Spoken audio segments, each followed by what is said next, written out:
It's appraisal time, that wonderful time of the year at work where your performance is reviewed. And I know that appraisals can make people really nervous because they have an impact on your performance, your growth within the company, and your pay. So you might be thinking, if you're watching this, what do I even write about? What score do I give myself? I have no idea. And I get it, because self-reflection is quite challenging and we don't always do that. So I'm going to help you by guiding you through some questions that you can think about for your next appraisal, help you navigate what you should be writing, what you should be including in there. And also, if you hang on till the end, I'll give you my top tip on how to make sure that appraisals don't continue to be this hard so that your next ones get easier and easier.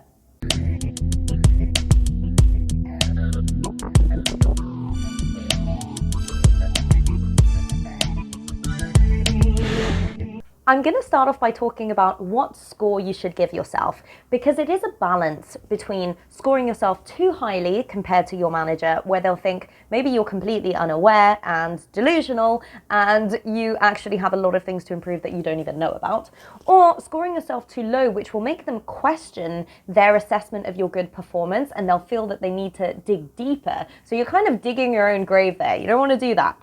So how do you strike that balance of where you actually are?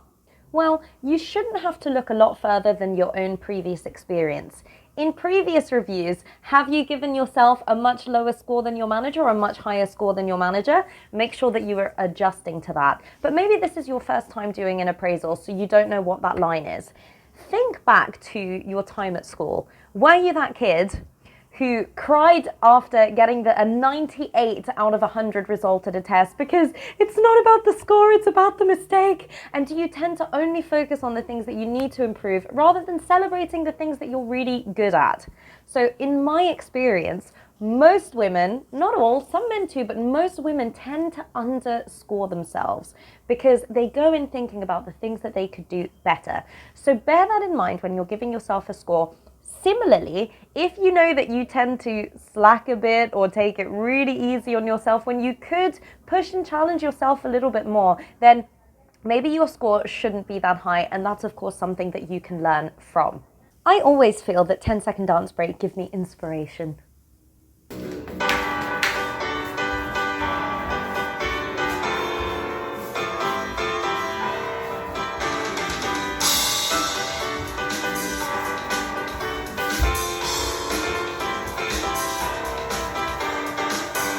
So the question remains, how do you actually assess whether you've been doing a good job? What are the areas that you look at?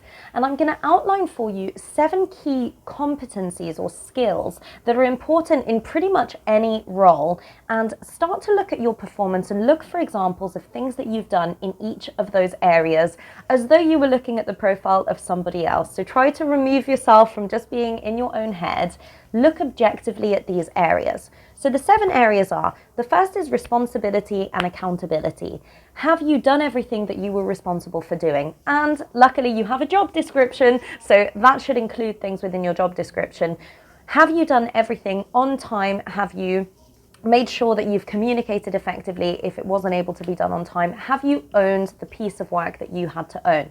Bearing in mind that if you've also done things that have been outside of the scope, that's a positive and you want to talk about that. So the first is responsibility, accountability. The next is teamwork. Have you worked effectively with other members of your team? And maybe you have quite an independent role where that's not required as much, but at some point you'll have to talk with somebody else in the business. Are you effective at sharing your knowledge? Are you participating in meetings? Are you sharing your ideas and are you sharing your learnings?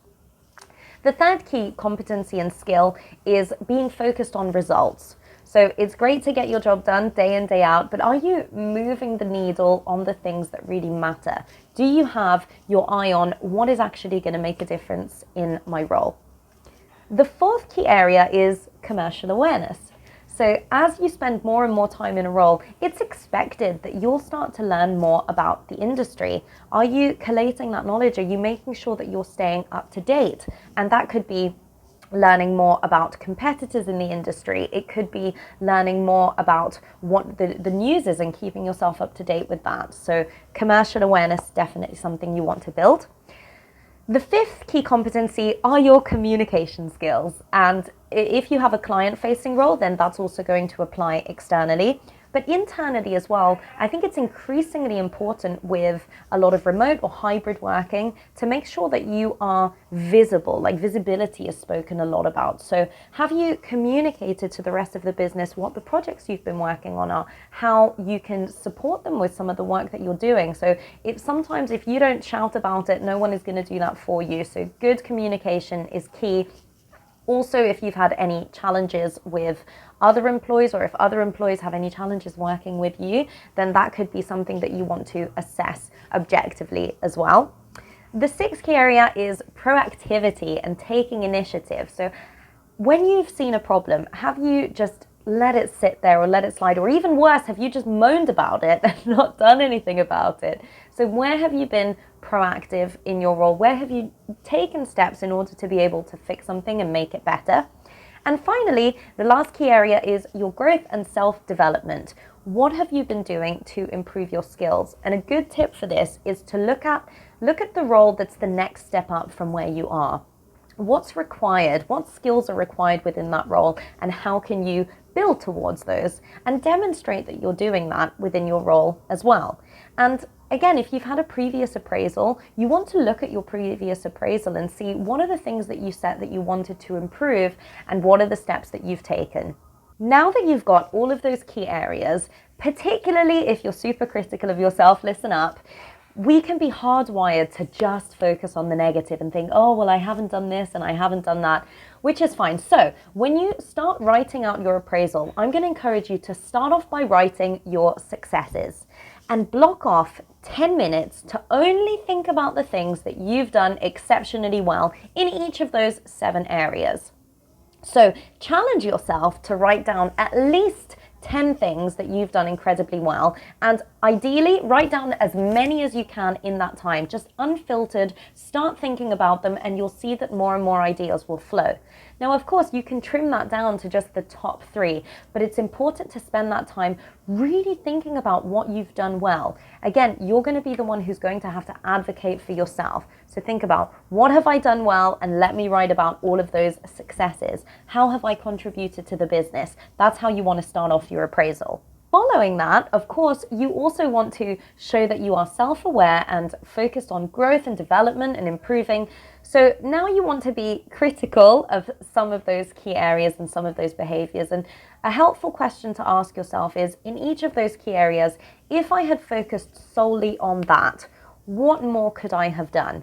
And my advice is to keep the things you want to improve about as long as the list of the things that you achieved and that you did really, really well at. So you want to make sure it's a balanced view. Make sure you have as many points in the one as you do in the other. So some of them you might want to trim back, and realistically, you're not going to be able to work on all of them with so much focus at the same time. But if you're struggling to come up with things that you could have done better, I can assure you there are always things you could have done better. So really start to think about, if my key focus was to, have more commercial awareness, what could I have done more? Maybe I could have attended some industry events. Maybe I could have listened to this webinar. Maybe I could have shared some things with my team. So what more could you have done in that space? At this point, you've probably done what I think is the hardest bit, self-reflecting and looking at your own performance, what you've done well and what you need to improve on.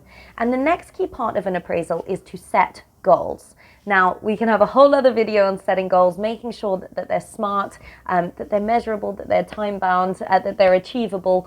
All of those things are really, really important. One thing that I would add to the general advice on setting good goals at work is to make sure that they are aligned to the business. It's great that you want to improve certain things, but if you know that the overall company objective is something in particular, and you should know that, and if you don't, you should speak to your managers and speak to your peers and find out what that is. But you want to make sure that the things that you want to improve really align with where the business is going. That will always make sure that you are strategically relevant. And just accept that you can't do it all alone. So in addition to the goals that you're setting, think about what help do you need in order to achieve those goals. Maybe you have a dependency on another team member. Maybe you need your manager to better outline what the goals of the team are. Maybe you need some training from someone else in the business. So you this is the time to ask for the help that you need, because you're thinking about how you can improve yourself. So don't be afraid to really tell your manager some things that would help you do a better job. Are you ready for my top tip? Why are you waiting until the last minute to put everything together? Of course, it's going to be an arduous process. So you don't want to be waiting until just before the performance review or the appraisal to see whether you've been doing a good job and to assess that for yourself. So what you can do, and what I do instead, is just use some way of tracking the projects that you're working on. I use a project management tool. There are so many out there. Personally, I use ClickUp. So you can write all of your tasks, big or small, that need to be done in order of priority and how big or small they are, and then close them off as you finish them. So at the end of the week, you can go back and see, of all of the tasks that got closed off, how did I do? Was there anything I could have improved? And compare that against the 7 key competencies and skills. And was there anything you could have done better?